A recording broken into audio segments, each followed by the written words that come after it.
ये मेरे प्रभु महादेव के सुनट नर्तक अवतार द्वारा विधान किया गया नियम ही था कि कोई भी वैवाहिक निमंत्रण सर्वप्रथम गणेश जी को ही समर्पित किया जाना चाहिए। गौरी पुत्र, तभी से यह भी एक अत्यंत महत्वपूर्ण मर्यादा है जिसके प्रति सदा सचेत रहना चाहिए, अन्यथा विघ्नहर्ता विघ्नकर्ता भी बन सकते हैं।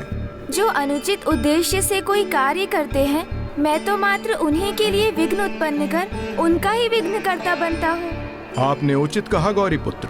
लंकेश, ये तो मात्र आपने 6 मर्यादाओं का वर्णन किया, तो 7वीं मर्यादा क्या है?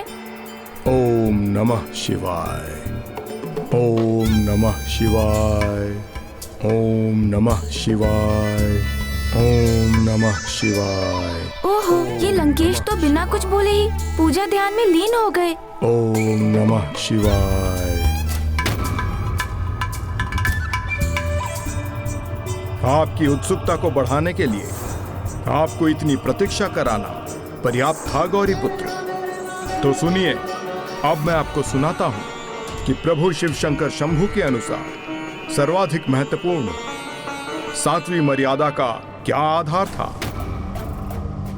कन्यादान विवाह में सर्वाधिक महत्वपूर्ण विधि है और ये 7वीं मर्यादा भी है, क्योंकि कन्यादान के बिना कोई भी विवाह पूर्ण नहीं होता और कन्यादान किसी प्रकार के भी भय, संशय अथवा दबाव में नहीं करना चाहिए, अन्यथा ये शुभ कार्य अपूर्ण ही रह जाता है।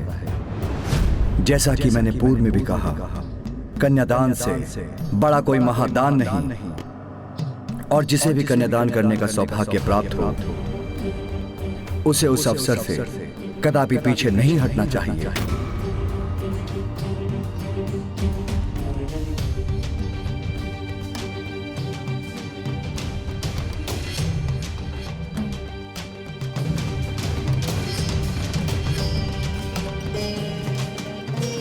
मैं अत्यंत अचंभित हूं कि आप एक नट होते हुए ऋषि मुनियों के समान ज्ञानी हैं। आपके इस ज्ञान से संपूर्ण जगत ब्रह्म विवाह की वास्तविकता, उसकी पवित्रता, उसकी मर्यादा और विधि के विषय में समझ पाएंगे। आपके पास ज्ञान का सागर है, इसीलिए आप जैसे ज्ञान स्वरूप को मेरी पुत्री पार्वती का हाथ सौंपना मेरा सौभाग्य होगा।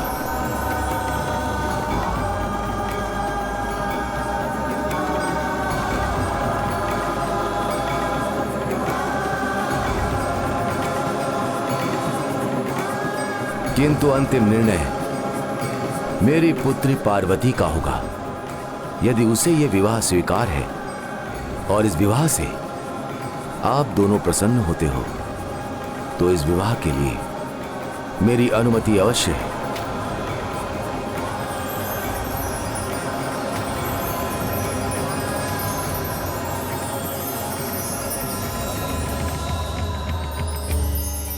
आपको कोटि कोटि धन्यवाद महाराज कि आपने मुझे अपनी पुत्री के योग्य समझा।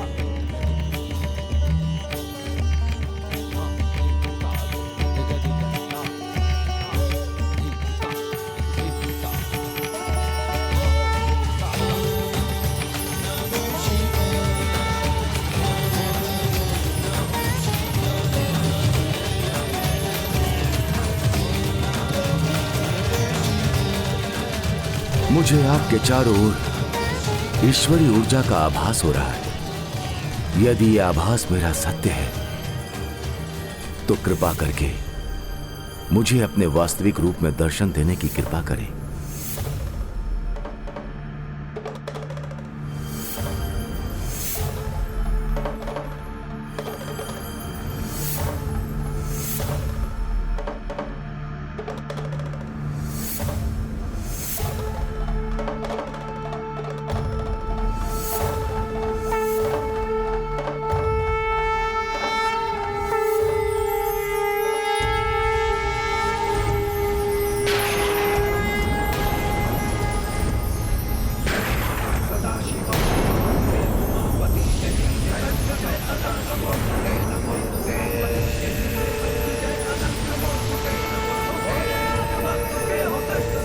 प्रणाम प्रभु महाराज।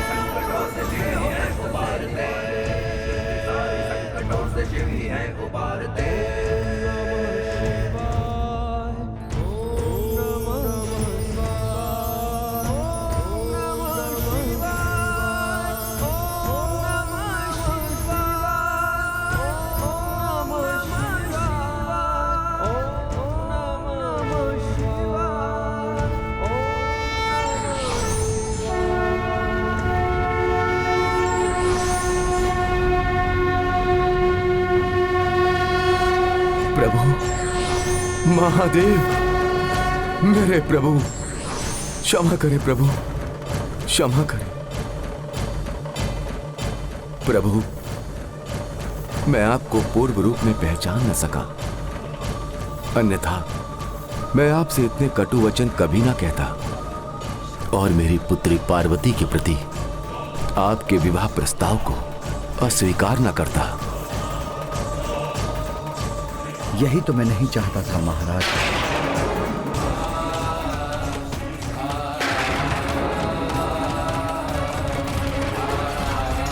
प्रभु,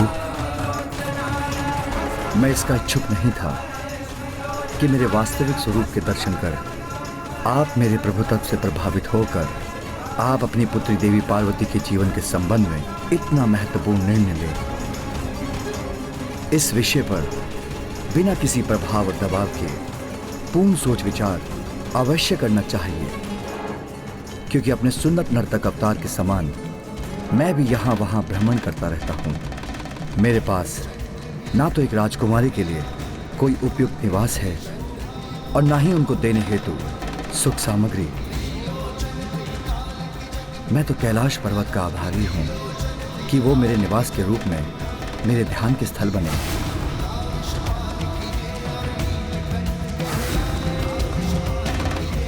मेरे समस्त गण भूत और पिशाच हैं। अन्य सभी के आभूषण तो स्वर्ण और रजत के होते हैं, किंतु मेरा आभूषण तो नाग है। अर्थात मेरे पास आपकी पुत्री को देने के लिए मात्र मेरा प्रेम है। इसलिए मेरे प्रभुत्व के अतिरिक्त विचार कीजिए। मुझे ईश्वर नहीं, सुन्नत नर्तक मानकर ही एक पिता की दृष्टि से देखिए और फिर निर्णय लीजिए कि मैं आपकी पुत्री के योग्य हूं अथवा नहीं।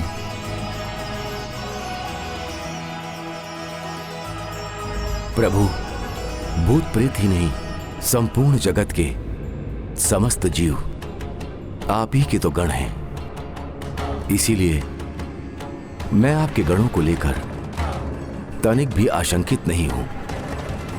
कैलाश ने आपको स्थान प्रदान किया है तो आपने कैलाश को संपूर्ण सृष्टि प्रदान की है। इसलिए इस समस्त संसार में जिसका भी अस्तित्व है वो केवल आपके कारण है। इसलिए आप मेरे जमाता बनेंगे, ये मेरा परम सौभाग्य होगा।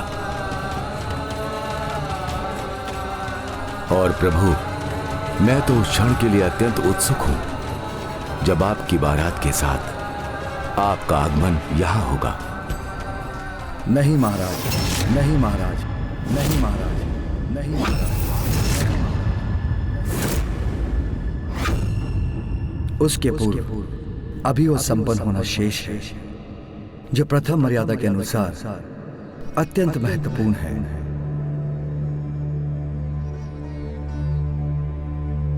मेरी ओर से मेरा विवाह प्रस्ताव मेरी माता अरुंधति आपके यहां लेकर आएंगी, तभी यह मर्यादा पूर्ण होगी।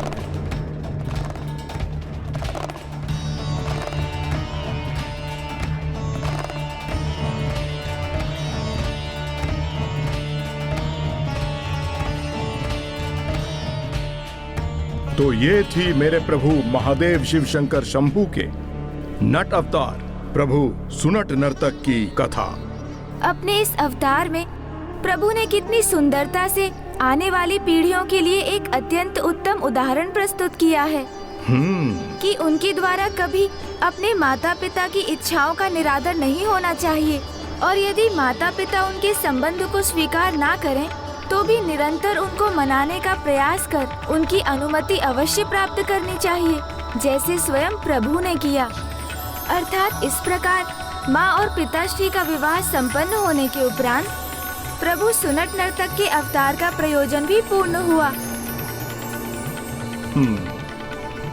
ओम नमः शिवाय, ओम नमः शिवाय। लंकेश, क्या हम प्रभु के सुनट नर्तक अवतार की स्तुति आरंभ करें? मैं तो उनके दर्शन करने के लिए अति उत्सुक हूँ।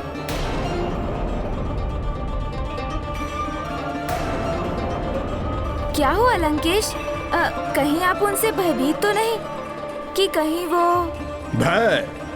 मुझे कोई भय नहीं गौरी पुत्र, और वैसे भी प्रभु सुनट नर्तक प्रभु के नट अवतार हैं, उनसे भय का तो कोई कारण नहीं।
ये प्रभु वीरभद्र, प्रभु भैरव और प्रभु शरव के समान प्रभु के योद्धा स्वरूप नहीं हैं, किंतु इन्होंने तो यहाँ आते ही मेरे हाथों से आत्मलिंग विलग कर दिए। क्या तुम वास्तव में आत्मलिंग प्राप्त करने के योग्य हो? योग्य हूँ योग्य प्रभु।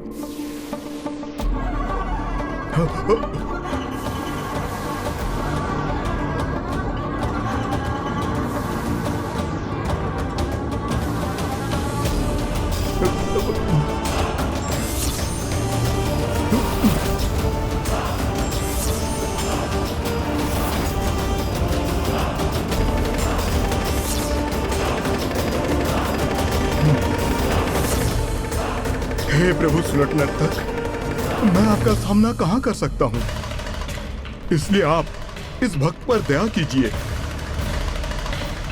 क्योंकि मैंने इस आत्मलिंग को घोर तपस्या कर अपने प्रभु महादेव शिव शंकर शंभु से प्राप्त किया है। प्रभु दया कीजिए प्रभु।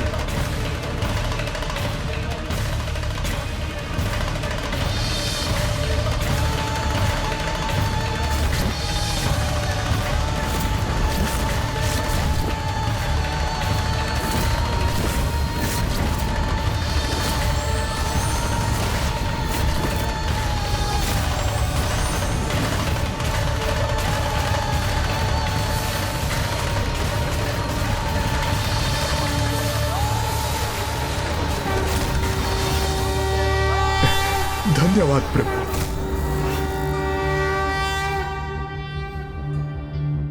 कदाचित तुमने छला है भोलेनाथ को, भले ही मैं तुम्हें ये आत्मलिंग लौटा रहा हूं, तो अधिक समय तक इसे अपने पास नहीं रख सकोगे।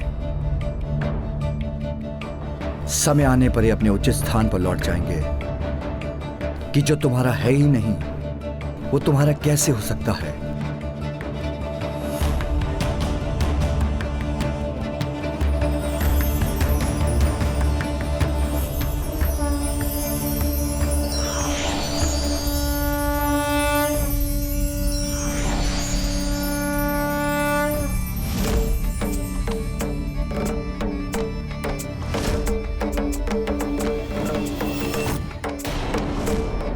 लंकेश, प्रभु आपको चेतावनी देकर गए हैं और आप प्रसन्न हो रहे हैं। गौरी पुत्र, मैं प्रभु शिव शंकर शंभू के अवतार के चेतावनी से क्यों चिंतित हूँ, जब स्वयं प्रभु ने ही अपने आत्मलिंग को मुझे प्रदान किया है। हाँ, मैं कुछ चकित अवश्य हूँ कि प्रभु सुनट नर्तक प्रभु शिव शंकर शंभू के अवतार हैं और उनकी ही उदारता से परिचित नहीं। मेरे प्रभु शिव शंकर शंभू तो ऐसे हैं कि यदि कोई भक्त भक्ति भाव से उनसे दुग्ध मांग लें तो वो उसके लिए संपूर्ण क्षीर सागर ही उत्पन्न कर दे।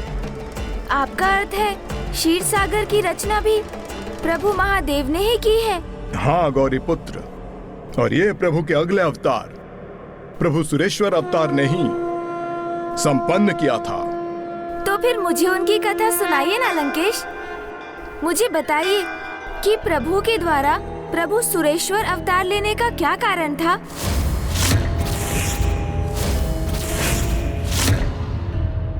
प्रभु के इन अवतार का तो एक ही उद्देश्य था कि इनके उदाहरण से संसार को यह ज्ञात हो कि सत्य, पुण्य और भक्ति तीनों के पथ पर अग्रसर रहने वाले के समक्ष बहुत बाधाएं उत्पन्न होती हैं, किंतु उन बाधाओं को पार करते हुए जो आगे बढ़ता है वही अपने लक्ष्य को प्राप्त करने में समर्थ होता है और स्वयं को संसार के इतिहास में स्थापित करता है। जैसे मैं और प्रभु के आत्मलिंग को प्राप्त कर मैंने भी जगत के समक्ष एक उत्तम उदाहरण प्रस्तुत किया है।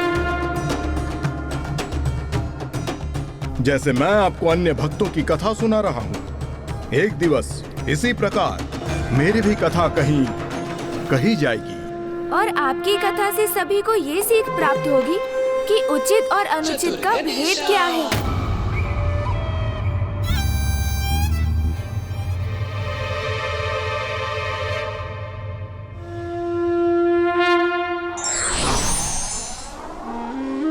ओम नमः शिवाय। तो मैं अब आपको प्रभु शिव शंकर शंभू के भक्त उपमन्यु की कथा सुनाता हूं।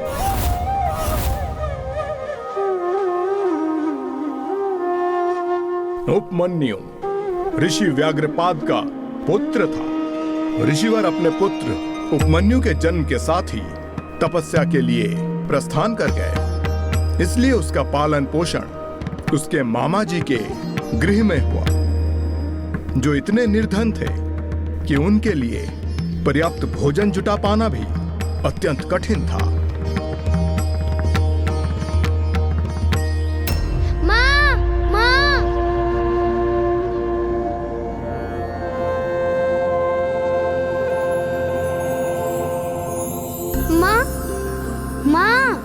भूख लगी माँ, भोजन दीजिए ना।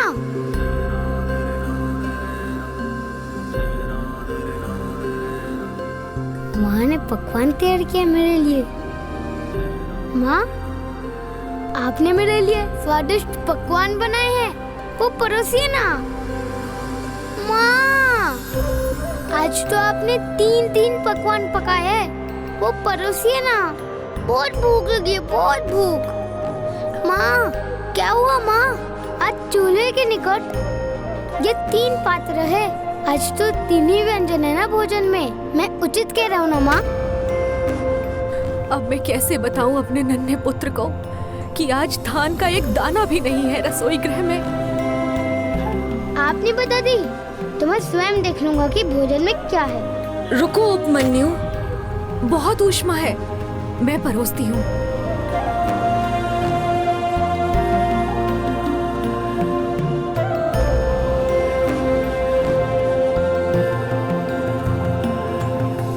निश्चित है ना माँ?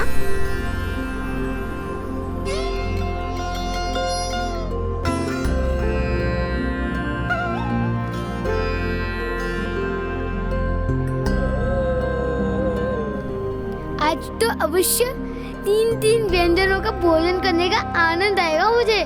माँ शीघ्र से कीजिए ना।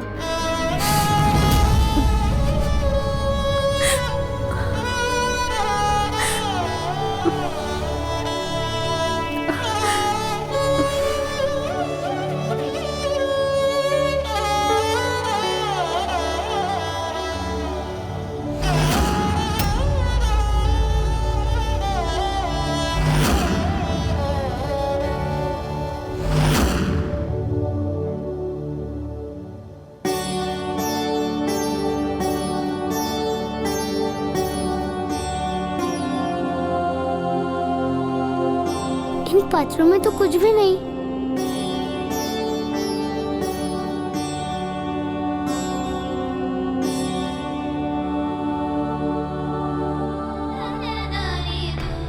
ये क्या माँ? ये तो किसी भी प्रकार के भोजन से रिक्त है। इनमें तो कुछ भी नहीं है। अरे पुत्र, ये देखो, दाल, खीर, पूड़ी सब तो है। ये 3 भांति के विशेष व्यंजन तो है, और ये इतने दिव्य हैं कि अदृश्य ही रहते हैं, दिखाई नहीं देते। इनका तो अनुभव ही कर सकते हैं। और देखो, कितनी अच्छी सुगंध भी आ रही है ना? मुझे तो कोई सुगंध नहीं आ रही। आएगी जब मैं भोजन परोसूंगी। बस थोड़ा ध्यान रखना। जो बालक दिव्य गुण संपन्न होते हैं ना, उन्हें ही सुगंध आती है। और मेरा पुत्र तो दिव्य है, अवश्य ही सुगंध आएगी। बस तुम प्रयास तो करो।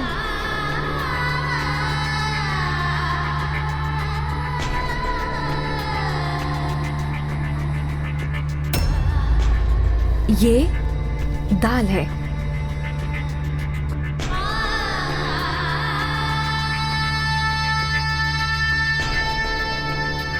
और ये खीर। और ये मेरे पुत्र के लिए पूड़ी।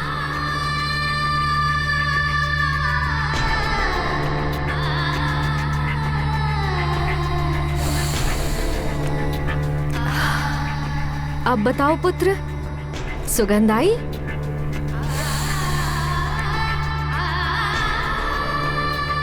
हाँ माँ, तीनों की आई। दाल, खीर और ये पूड़ी। तो पुत्र, आप उदर भरकर अच्छे से भोजन करो। हाँ माँ।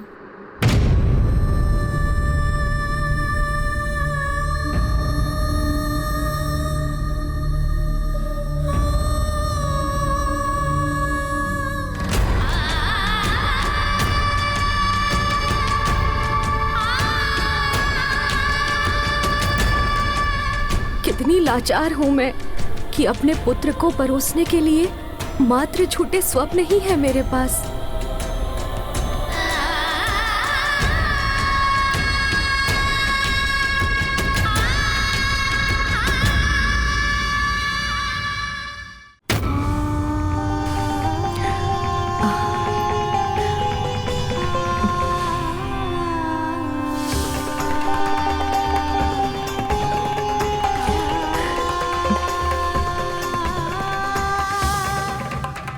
पुत्र, दिव्य भोजन का सेवन करने के बाद पाचन हेतु गुड़ की डली का ग्रहण करना भी अत्यंत आवश्यक है। लो। मुझे क्षमा करना पुत्र, वास्तविक भोजन के नाम पर बस यही है तुम्हारी माँ के पास।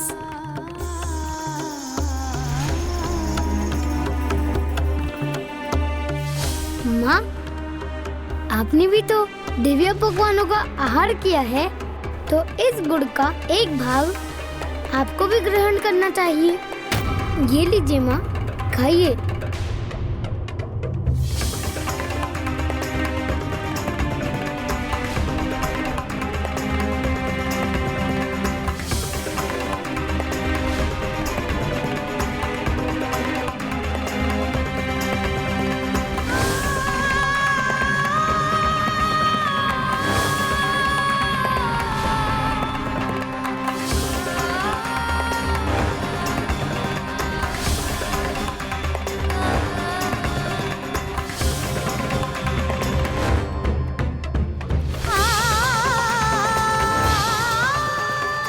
अपने ही पुत्र के लिए एक गुड़ की डली ही थी मेरे पास, उसमें से भी अर्धभाग इसने मुझे दे दिया।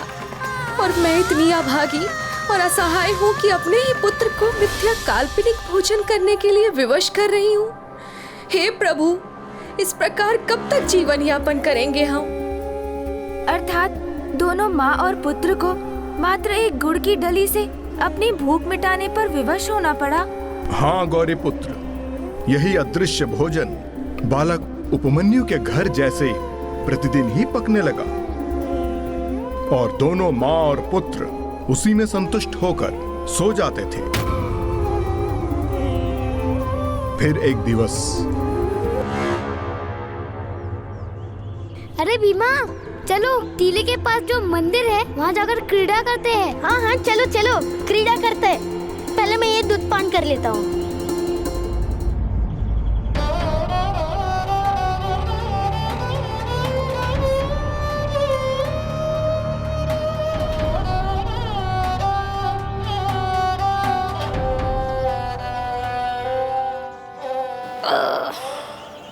संपन्न हुआ मेरा दूध पान, प्राप्त हो गई मुझे शक्ति।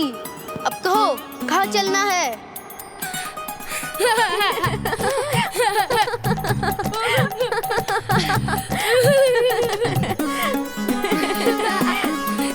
भीमा, तुम्हारी तो उजली पूंछ बन गई है। तो क्या हुआ? प्रतिदिन वो दूध पान करने के बाद बनती है। तुम प्रतिदिन दूध पान करते हो?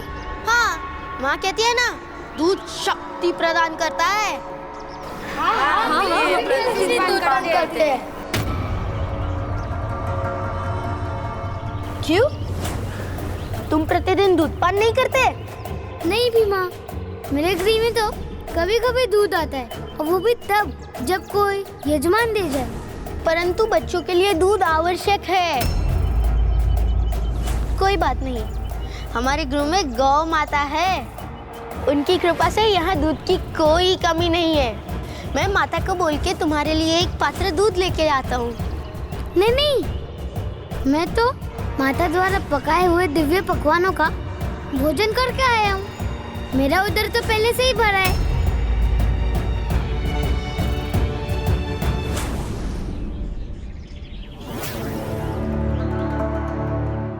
फिर क्या हुआ लंकेश? बस दुग्ध की इसी लालसा ने प्रभु के सुरेश्वर अवतार की नींव रख दी। क्योंकि उस दिवस जब उपमन्यु ने अपने गृह लौटकर अपनी माता के समक्ष दुग्ध की मांग रखी, तो आज अचानक से दूध की इच्छा कैसे जागृत हो गई पुत्र? हमारे गृह तो दुग्ध सिर्फ त्योहार के दिवस में ही आता है। किंतु भीमा कहता है कि दुग्ध पान प्रतिदिन करना चाहिए, उससे बालकों को शक्ति प्राप्त होती है। पर मेरा पुत्र तो शक्ति संपन्न है, तुम्हें दुग्ध की आवश्यकता नहीं है। जो बालक दुर्बल होते हैं उन्हें दुग्ध अनिवार्य होता है। किंतु मुझे दूध पान करना है, मुझे दूध चाहिए, मुझे दूध चाहिए, दूध दूध दूध दूध चाहिए माँ। अवश्य पुत्र, अभी लाती हूँ।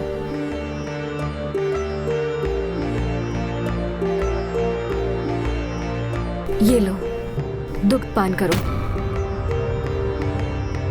नहीं माँ, नहीं, दिव्य दूध नहीं, मुझे तो वो दूध चाहिए जो दिखाई देता हो, जिससे मेरी मूछें उत्पन्न हो। मुझे वो दूध दीजिए ना, दीजिए ना मुझे वो दूध।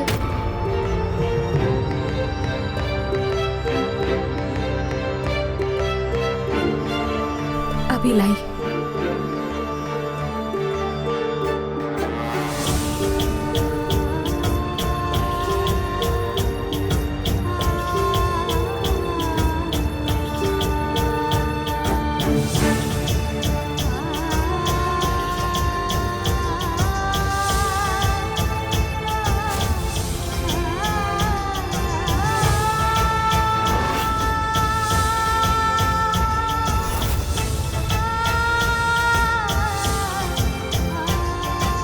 कितने दुख की बात है, दुग्ध के स्थान पर मैं अपने पुत्र को आटे का घोल देने पर विवश हूँ।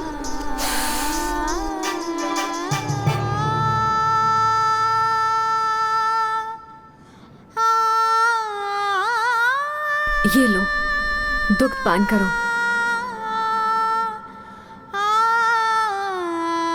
धन्यवाद माँ।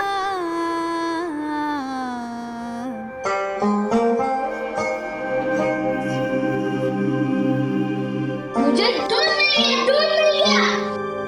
बालक उपमन्यु आटे के घोल को दूध समझ बैठे, किंतु अब उन्हें एक ऐसा आघात लगने वाला था जो आगे चलकर कारण बना प्रभु के सुरेश्वर अवतार का। वो अवतार जिसके कारण ही दुग्ध का महासागर अर्थात क्षीर सागर का निर्माण हुआ।